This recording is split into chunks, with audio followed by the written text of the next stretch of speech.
Creating something which had never been created before is a bit like their own space program. There's a new theory about the meaning of Stonehenge. When I say a lot of bone, it's about the nature of eternity, the meaning of life and death. That's a nice long piece of fibula. I would think we're going to get at least 50 individuals in here. An ancient world is coming back to life.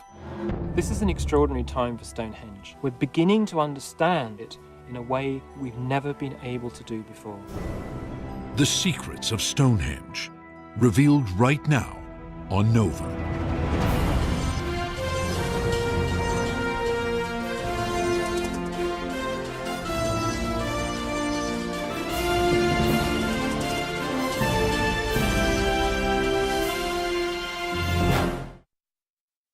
Descend on Stonehenge. They ask the age-old questions about this mysterious monument. Who built it? How was it built? And why? To find out, archaeologists are studying Stonehenge with new tools and new eyes. By constructing Stonehenge, these people were creating something which had never been created before. It's a bit like their own space program. There's a new theory about the meaning of Stonehenge. When I say a lot of bone, it's about the nature of eternity, the meaning of life and death. That's a nice long piece of fibula. I would think we're going to get at least 50 individuals in here. An ancient world is coming back to life. this is an extraordinary time for Stonehenge. We're beginning to understand it in a way we've never been able to do before. The secrets of Stonehenge, revealed right now on Nova.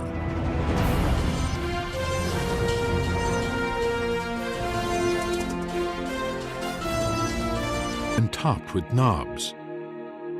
These fit hollows on the bottoms of lintels.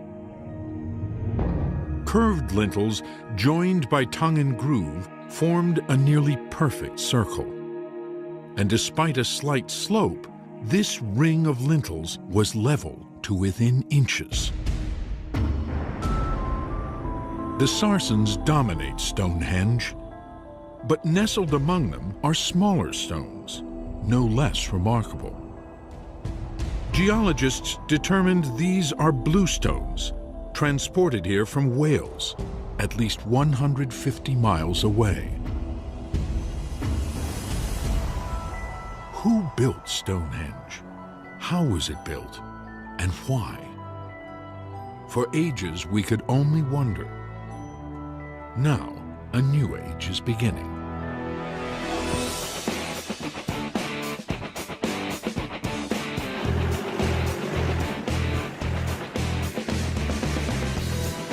An army of archaeologists deploys around Stonehenge. Hey, everybody! Led by Mike Parker Pearson, the Stonehenge Riverside Project is nearly 200 strong, with scientists, students, and specialists in everything from astronomy to field survey. We're 6 years into this archaeological project. It's one of the biggest in the world, I reckon. So it's a really big chance to find out some of the key questions about Stonehenge. We're on a mission, we're on a quest. It's a quest to reconstruct the ancient world that gave rise to Stonehenge and resurrect the people who built it. The strategy is to dig not just at Stonehenge, but throughout the surrounding landscape.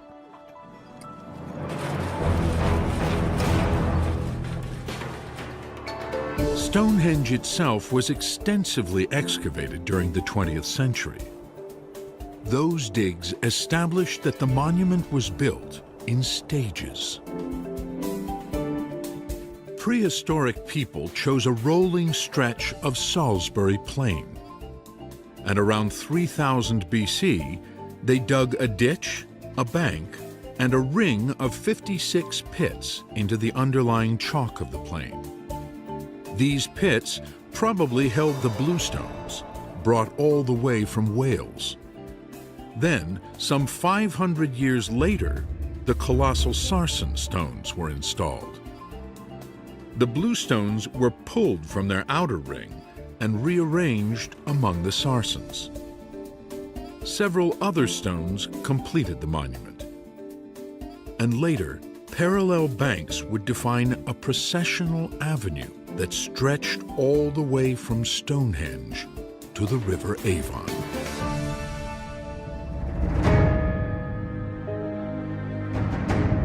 20th century excavations also uncovered the dead of Stonehenge. In the 1920s, nearly 60 human burials were excavated here, many in that outer ring of 56 pits known as the Aubrey Holes. But the discoveries were hardly acknowledged because these were cremation burials. These people had been cremated, so they didn't have nice skulls with gleaming teeth to display. They had bundles of ash and bits of broken, burnt bone. The archaeologists weren't interested in those as objects. At that time, it was firmly believed that there was nothing you could learn from looking at cremated bone. Not a single museum in Britain wanted the bones, so in 1935, they were reburied in Aubrey Hole number 7. The idea that Stonehenge was actually one of, if not the biggest cremation cemetery in early prehistoric Europe, just disappeared into the ground, into Aubrey Hole 7, and was forgotten about. The bones were left undisturbed until today. Mike Parker Pearson has come to retrieve the dead of Stonehenge. To him, they represent a treasure trove of information. With closer analysis of those remains, even though they're burnt, we can work out people's approximate ages. We may be able to work out if they're male or female. We may even be able to find out more about their standard of life. So it's a really important opportunity to learn about the Stonehenge people. Records from 1935 state the bones were placed in 4 burlap bags and buried with a commemorative plaque.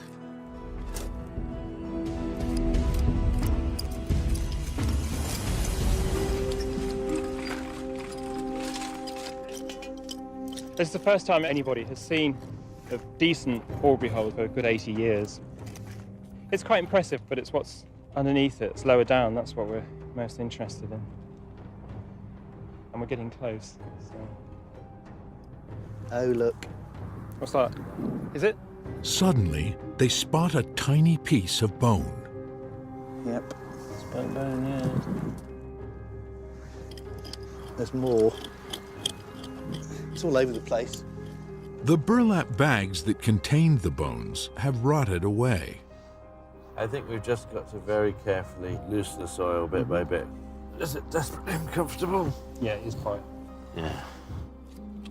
So we're just going to take it in turns and do as long as each of us can stand. Till the blood rushes to your head and you start to feel faint. That's already happened. Here we go, here we go. Oh, look what I found. The plaque. There it is.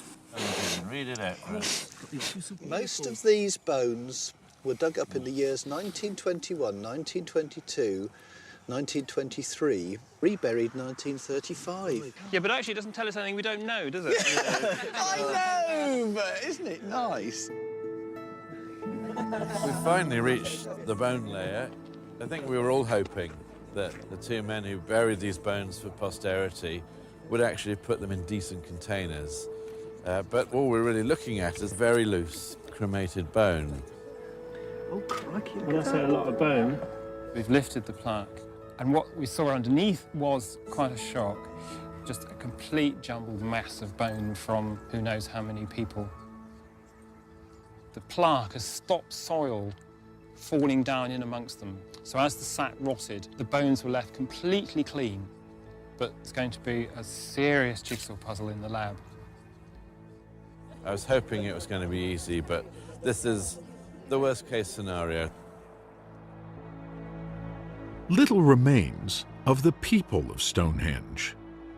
What do we know of their world?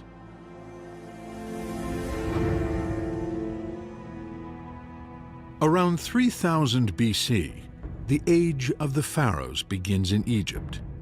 The first cities are flourishing in the Near East with writing and wheeled vehicles. The use of metal is spreading across Europe, but has yet to reach Britain. Here, the Stone Age is in its final phase, the Neolithic. The stone axe reigns supreme. With this tool, people clear forests and shape the timbers of their homes. Their settlements are small and scattered. They keep livestock and move with their herds. They raise barley and wheat. People tend to get the impression that in the Neolithic, life was grim and short. That's not necessarily the case at all. People generally seem to have been probably fairly well nourished. They would have had access to quite good food resources. They were obviously sophisticated, and they're probably having a fairly good lifestyle. Their stone tools and fine pottery have survived the ages. But objects crafted of wood, plant fibers, or leather have mostly vanished in Britain's climate and soil.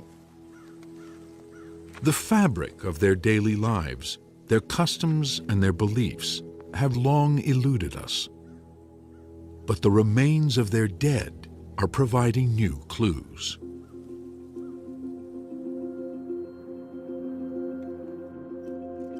At Aubrey Hole number 7, Jacqueline McKinley joins the excavation effort. An expert on ancient human remains, she quickly spots individual features. That's a nice long piece of fibula. Brilliant. Probably second or third molar. That's the back of the skull, look. In fact, that's a chap. That's a male. Jolly good. It's a very important collection. We're in a very important place. Although it looks like a mass, by separating out the different skeletal elements, we can work out how many people there were in there, and the sex and the age of those individuals.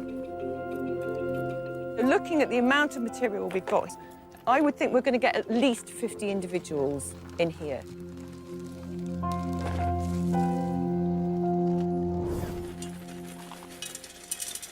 In all, 35 pounds of cremated bone are eventually sent to the University of Sheffield.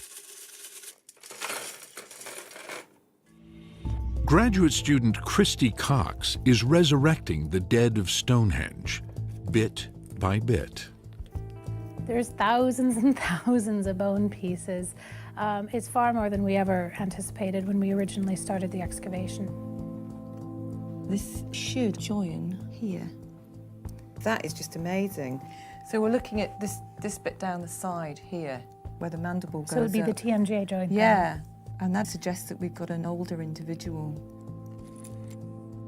The bones reveal that burial at Stonehenge was reserved for a select group. With a normal domestic cemetery, you'd expect to find a range of ages and individuals from both sexes. But most of the cremated bones are from adults, and the majority of those adults appear to be male, and mostly in the 25 to 40-year age group. We're seeing just a slight wear and tear on the bones in this population. So they were fairly healthy, they were fairly robust male individuals. If you've mostly got male cremations in there, that's something odd. That means that certain people are being selected for burial here. What was special about them?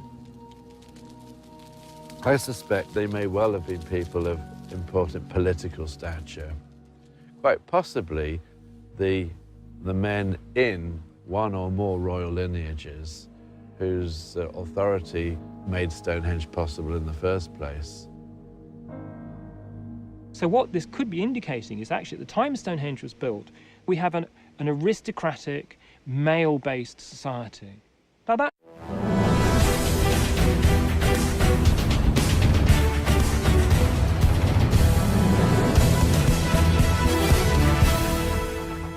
never have known without these bones. Perhaps one royal family marshaled the manpower to create Stonehenge. And across the British Isles, other families or clans built their own stone circles. Nearly 1,000 still stand today. Neolithic people also raised timber circles. Today, all that remains are traces of post holes. But their size indicates some held tree trunks 15 feet high, weighing several tons.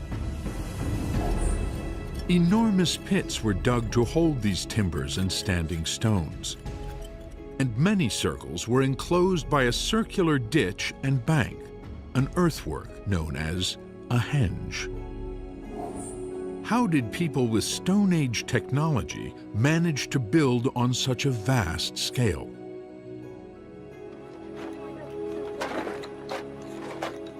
Near Stonehenge, Parker Pearson's team excavates a prehistoric ditch carved into the chalk of Salisbury Plain. Suddenly, an ancient digging tool comes to light. Oh! Oh, look at that. It's a pick made from the antler of a red deer. Oh, yeah. Antler picks were used as the means of excavating these features, ditches and pits during the Neolithic. You can imagine people using these picks to lever out the great chunks of chalk, prizing it out, and then putting it into baskets and pulling it out of the hole. An enormously labour-intensive task.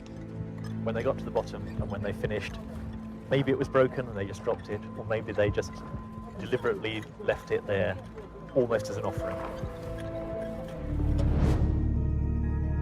But how did people move the giant sarsens, up to 45 tons of solid rock?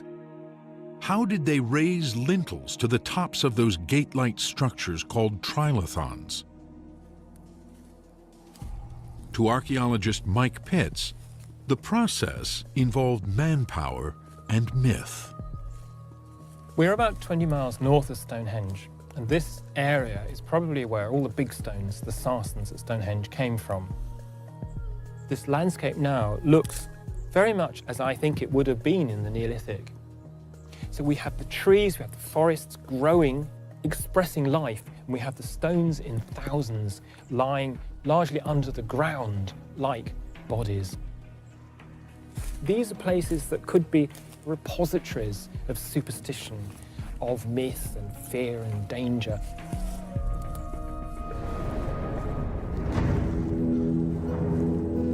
To find a sarsen of the right size and shape for Stonehenge may have been a sacred quest for the most skilled stonemasons. Like a Michelangelo, they'd examine the stone very carefully. These are guys that are used to making stone tools. They understand stone. And I think a Stonehenge mason would have looked at a stone like this as something that he's used to making, like a stone axe or an arrowhead, but enlarged into a huge scale. Masons may have roughly shaped the sarsens at the quarry site, using pounding stones. But they left few clues to how they moved and raised giant stones. 1, 2, 3! So researchers have experimented. Stone Age Britain did not have the wheel, but people may have pulled large stones over rollers made of tree trunks. 2, 3, 4! Perhaps they laid timber tracks and slathered them with grease. A wooden sled with a keel would have kept the stones centered over the tracks.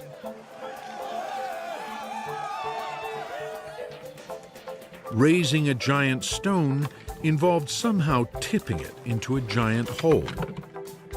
1, 2, 3, whoa! Lintels may have been pulled up ramps and levered into place. All these techniques are plausible. There's just no evidence they were actually used. Now, there's a new theory. Andrew Young became obsessed with carved stone balls during graduate work at the University of Exeter.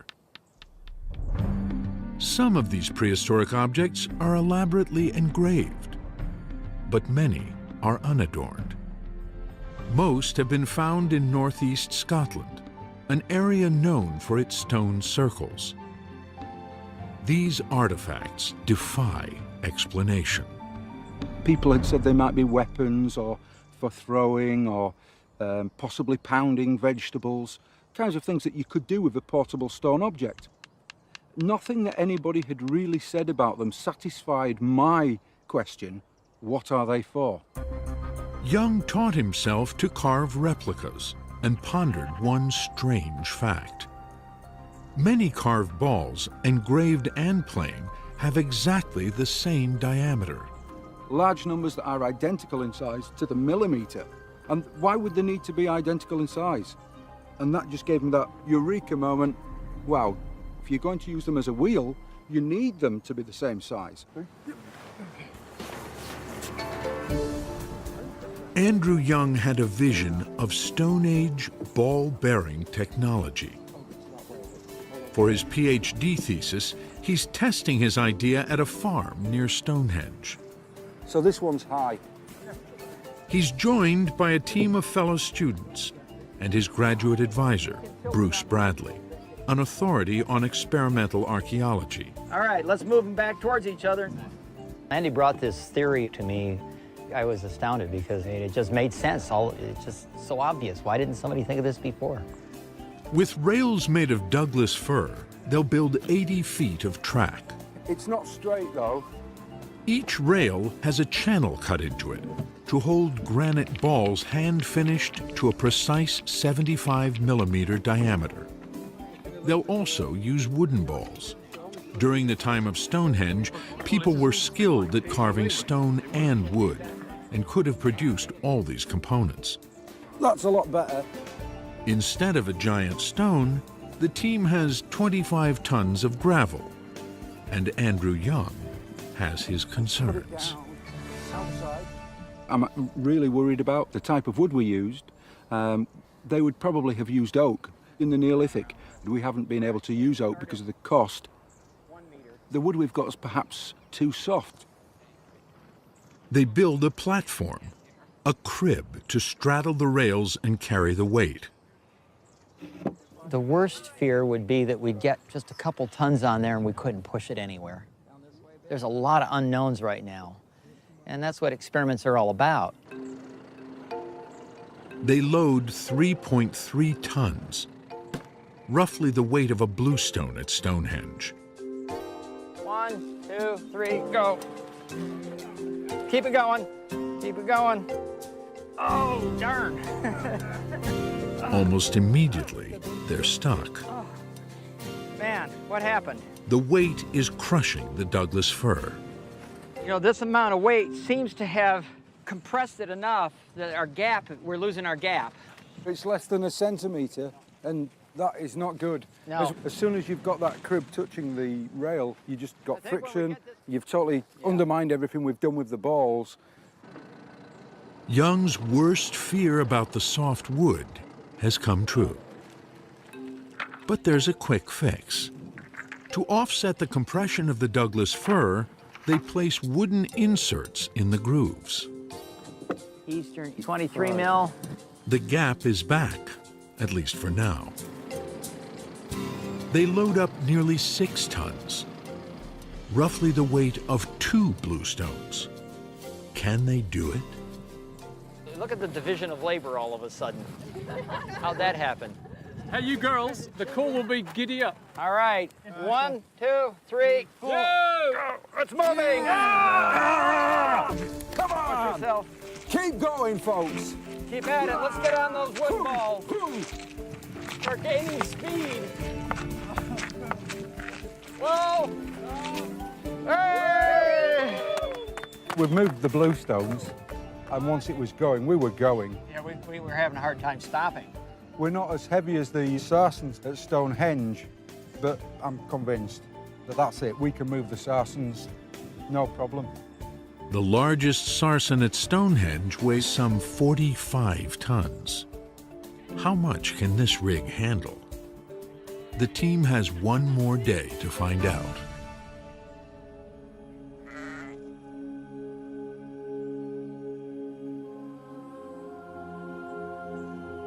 Moving the Sarsens was just one challenge for the builders of Stonehenge. They also had to carve these giants to fit together. How did they achieve such precision? Just outside Stonehenge, Parker Pearson's team noticed small pieces of sarsen emerging from, of all things, molehills. The little molehills allowed us to see that there was sarsen under the ground as little chips were dug up by these little furry creatures. A small trench revealed an astonishing carpet of stone fragments, debris from the dressing of giant stones. The stone dressing trench has produced fantastic surprises. This is where the stones were lying and having their faces trimmed and bashed, and we've been able to find in that tiny trench 50 hammerstones. This is a hammerstone. Actually fits quite nicely in the hand, as it turns out. And you can see all the pitting around the outside, where it's been banging against something. The Neolithic builder would literally have stood alongside the stone to do the more fine-scale work. It's going to take ages just to get that fine shape. Stonehenge is an expenditure of labour on a grand scale. You know, it's easy for us to forget that these people were creating something which had never been created before. It's a bit like their own space program. Stonehenge is a masterpiece of Stone Age technology. But what did it mean to the people who built it? Was it simply the burial ground of a royal family, or was there more to the monument? An enduring theory about the meaning of Stonehenge dates back to an observation made by 18th century scholars. They noticed that the entrance to Stonehenge faces the rising sun on the longest day of the year, the summer solstice. By the 1960s, people had embraced the monument as an observatory, used by ancient astronomers to track the sun and moon. Some astronomers even claimed the mystery of Stonehenge had been solved. Well, let's get one thing clear. This wasn't some sort of astronomical instrument. Clive Ruggles has written the book on ancient astronomy. An archaeologist and astronomer, he ran his own studies of Stonehenge. Everyone thinks that it's some sort of ancient observatory that incorporated lots of alignments. In fact, we archaeologists are only confident in one alignment at this monument, and that was the main axis that you see here. This axis runs right through the center of Stonehenge and down its avenue. In this direction, it points at sunrise on the summer solstice, around June 21st. On those few days around the longest day of the year, just as the sun rises, you would have seen a shaft of sunlight coming right into this. It would have been a very spectacular effect. The thing is, if the axis is pointing at midsummer sunrise this way, then it also has another direction. We come round the site. You have to do a bit of imagining here. We've got these big trilithons, 1 and 2, standing here. There was another one standing here. We've only got one of the uprights left. Then, in fact, the axis in this direction points at the sunset on the shortest day of the year, midwinter sunset. So the sun will be coming down like this and setting in this direction along the axis. This extraordinary alignment sheds light on the beliefs and rituals of people in the ancient world. Stonehenge isn't the only place that has an astronomical alignment built into it. There are many ancient peoples all over the world who've incorporated alignments on the sun, the moon, sometimes the stars. And what it's probably telling us is about a connection in people's minds between the sun and the seasonal cycle, and how by having the right ceremonials at the right time, they could keep in harmony with the cosmos. The alignment at Stonehenge suggests the solstices were important times of year for the people.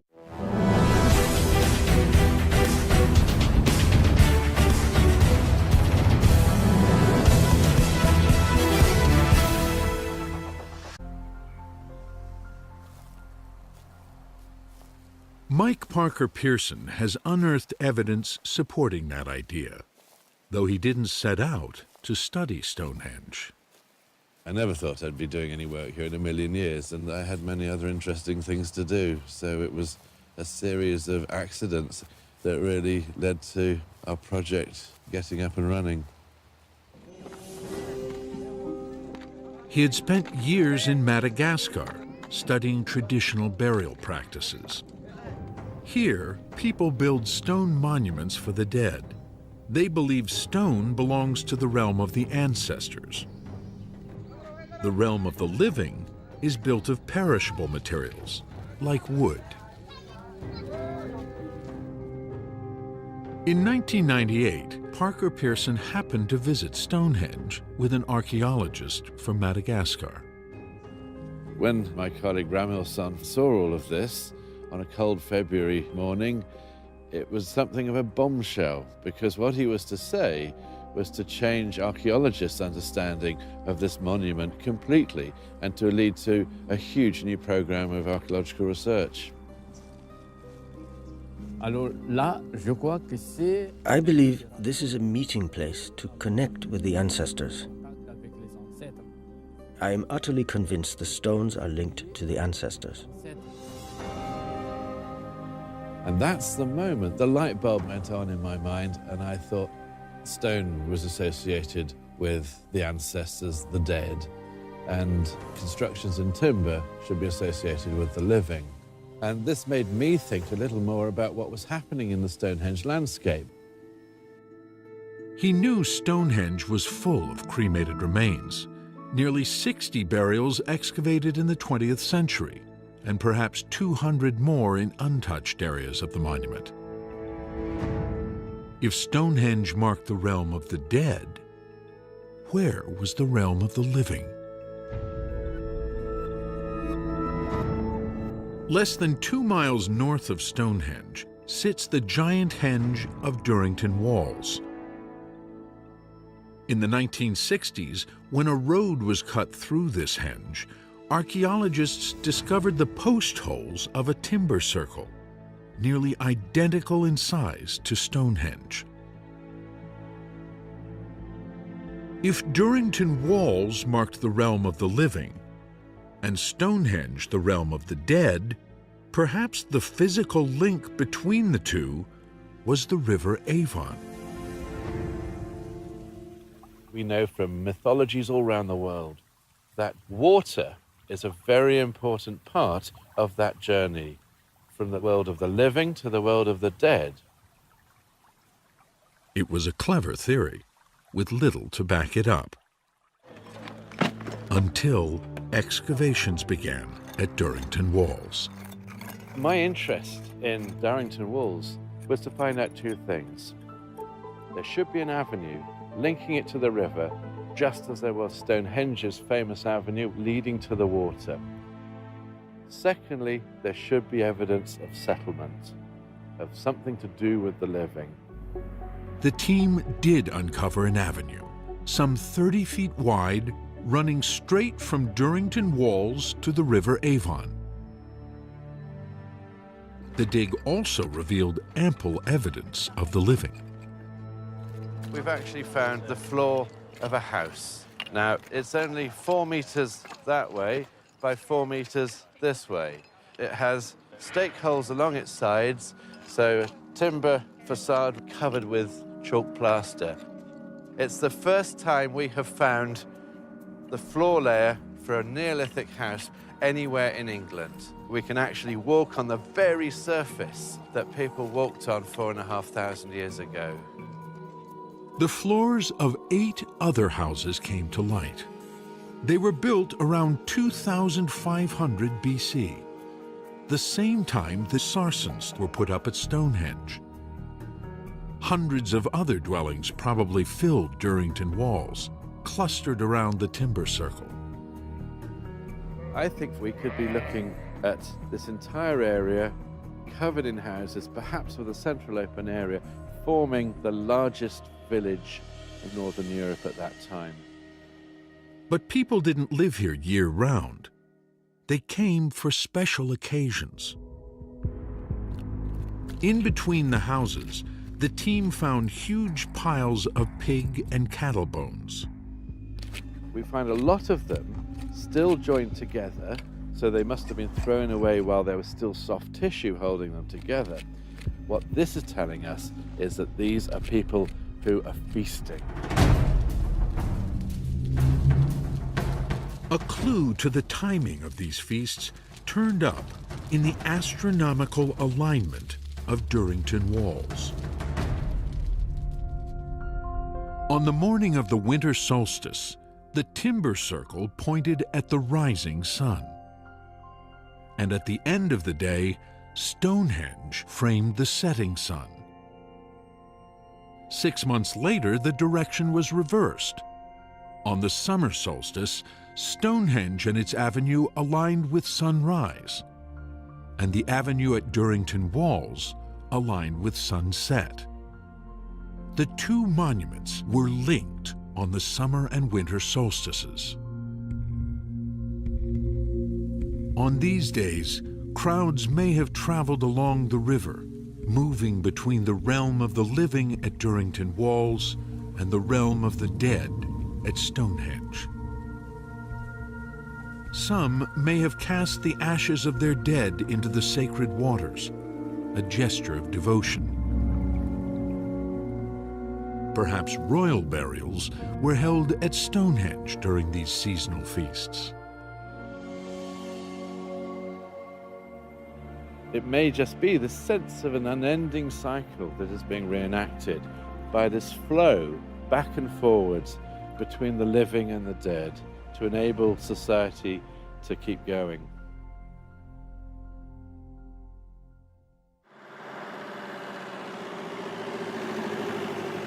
Parker Pearson had discovered traces of an ancient belief system etched into the landscape around Stonehenge. But one question still lingered about the monument's location. Why was Stonehenge built on such an unremarkable patch of countryside, not on a ridge or hilltop? The answer may lie hidden beneath the surface of the Stonehenge Avenue, the great processional route leading to the River Avon. This feature was mapped by running a small electric current through the soil and measuring its resistance. The technique can detect structures under the surface. It picked up a series of mysterious grooves running beneath the avenue for more than 200 yards. Parker Pearson was convinced these grooves were the remains of a man-made structure older than the avenue. His team opened a shallow trench to investigate. It runs over there. Yeah. I was convinced we were going to find evidence for gullies that contained vertical timber posts, something like that, and I was bitterly disappointed because they were entirely natural. Soil specialists determined that these grooves were formed between two natural ridges in the landscape. During the last ice age, these ridges funneled rainwater and snowmelt between them. Yearly freezing and thawing caused the ground to crack into long, deep grooves. What makes the grooves extraordinary is that they are aligned with the solstices. On the winter solstice, they would have pointed directly at the spot where the setting sun touches the horizon. Think about this coincidence in the landscape, the fact that you've got these natural stripes in the landscape actually aligning with the direction where the midwinter sun goes down. Yes, to us it's a coincidence of nature, but imagine how that seemed to people whose mindset was different. It would have made it a very sacred and powerful spot.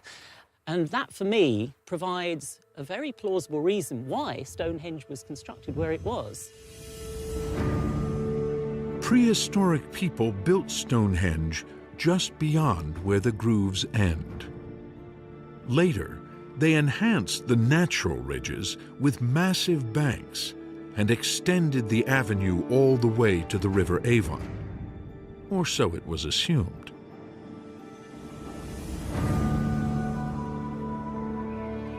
No one had ever excavated the riverbank where the avenue ought to end, just beyond a row of country estates. So Parker Pearson brought his team. Well, we came down here looking for the end of the Stonehenge Avenue, and what we were expecting to find would have been fairly straightforward, just 2 banks and 2 ditches. But what we actually found was completely different. What we have here is a ditch that is curving round in a semicircle, and most likely it actually formed a complete circle. Maybe it's marking off a venerated space. Maybe there's even a standing stone that once stood in this spot. Maybe there are special things here that the avenue is actually leading to by the river. It will take more digging to get to the bottom of this mystery. Will that go through there?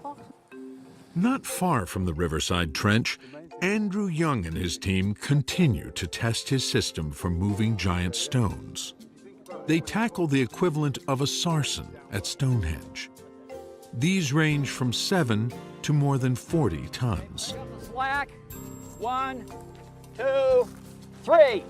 The team starts with a load of 8.3 tons. They give it everything they've got. Nope. Not going. We didn't even budget. It's that moment of inertia that you've got to break. And obviously that was beyond 10 people. Some theories claim hundreds of people were involved in pulling giant stones. Young is convinced oxen did the heavy work. For now, he'll settle for a tractor. A gauge will measure how much force it takes to get this load moving. There it goes. Keep it going. A little faster. Woo. Yeah. Yeah. All right. Let's have a look at that gauge. Just over 1.2. 1.2. That's very good. Young figures this would have been a snap for about a dozen oxen. So what's happened there? The insert is obliterated. The spacers are breaking down. It's too soft. But Young wants to try one last load. What we could do is take off the top 2, build the other crib and spread the weight out more. Redistribute it. I think that's the plan. Yeah. Pleased to meet you finally. Lovely to see you. Just then, Stonehenge expert Mike Pitts drops by. I've been reading your work for years and always been very impressed. Well, thank you, Alan. Thanks for bringing the rain. Appreciate it. Well, Pitts is briefed, while the team sets up a second crib. I'm thinking as I look at this, okay, supposing this did happen, you've got to have a really smooth track, almost like a road. Absolutely. You need an engineered route again, almost, don't you? Basically, yeah. It's pretty sophisticated. Yeah, but I can't believe that in the Neolithic, when they're moving these stones, that the landscape is going to be nice and clear and smooth like this, but there's going to be all sorts of things going on. Swamp and forest and stones getting in the way and the steep slopes that you've got to get through. And that's the case, but that's the case with any system. That doesn't make it unique to this one. Absolutely. Okay. Now the rig is ready for a final run. Nearly 13 tons. Heavier than some sarsens at Stonehenge. About a third the weight of the monument's largest stones. There it goes. Keep it going.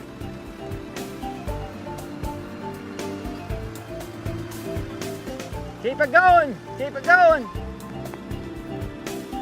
Uh-oh. Stop! What happened? Did you... It just sort of went down, and I think it went down. I don't know where it went down. Picked them all up. The wood's bent now. Yeah, but it worked. I don't know about you, but I was pleased with that. I think we're done, because we can't stay out here and get everybody frozen. The sky's clear for a few afterthoughts. I'm not at all convinced. I think it's too sophisticated. We don't need that level of complexity to move Stonehenge. The more complex you make it, the more likely it is to go wrong. I think a lot of times we think of people that live in simple cultures as we define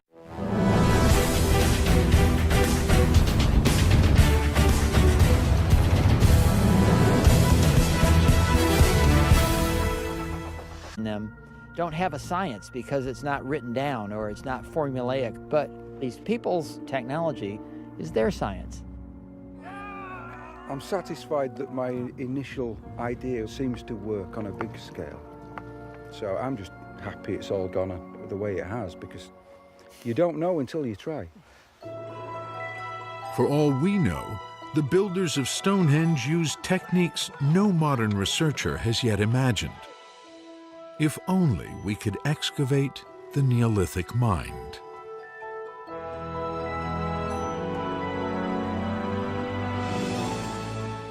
Back at the riverside, Parker Pearson and his team expand their trenches and expose more of that strange circular structure.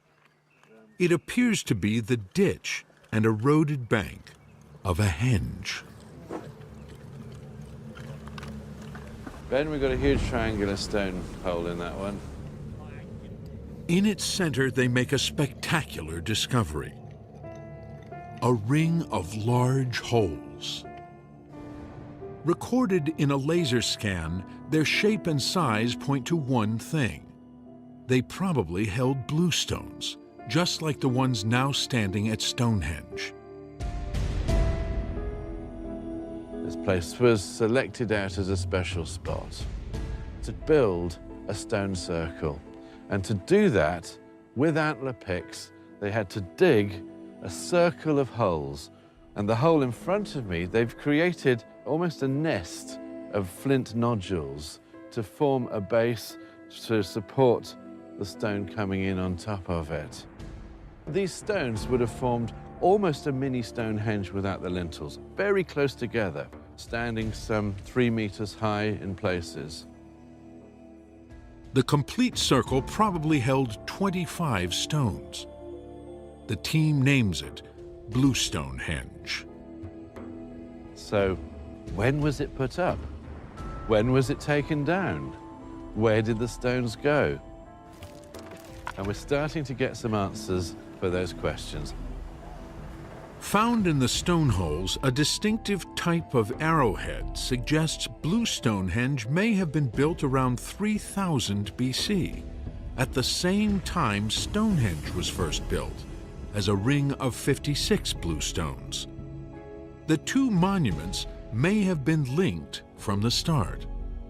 It may well be that these were set up together as two separate stone circles. One right by the river, one up at the special solstice place of Stonehenge itself. So providing the two ends of a ceremonial route for people to move back and forwards. But what happened to the bluestones by the river?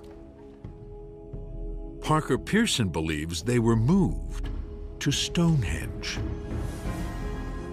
This probably happened around 2500 BC, when the giant sarsens were installed in the center of the monument. But the bluestones still mattered. They were pulled from the Aubrey holes and the riverside and rearranged, perhaps enshrined, inside the sarsens.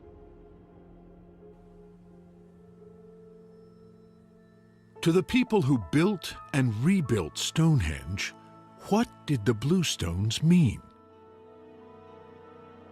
Why were dozens gathered from these outcrops in Wales, at least 150 miles away? Some of Britain's first farmers put down roots in Wales, 1,000 years before Stonehenge was created. Parker Pearson believes their descendants brought the bluestones to Salisbury Plain.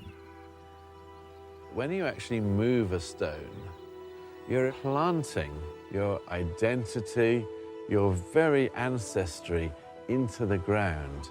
You're saying, yes, we used to come from over there, but this is our place.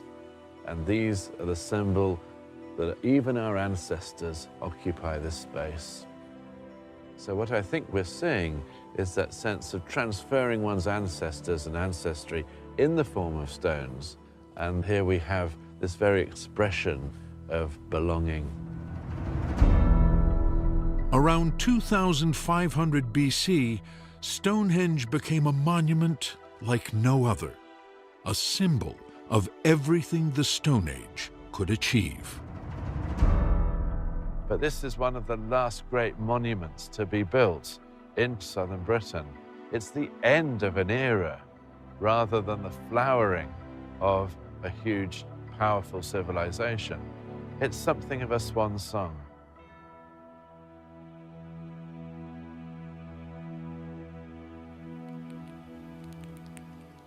As Stonehenge reaches its peak, something new is trickling into Britain.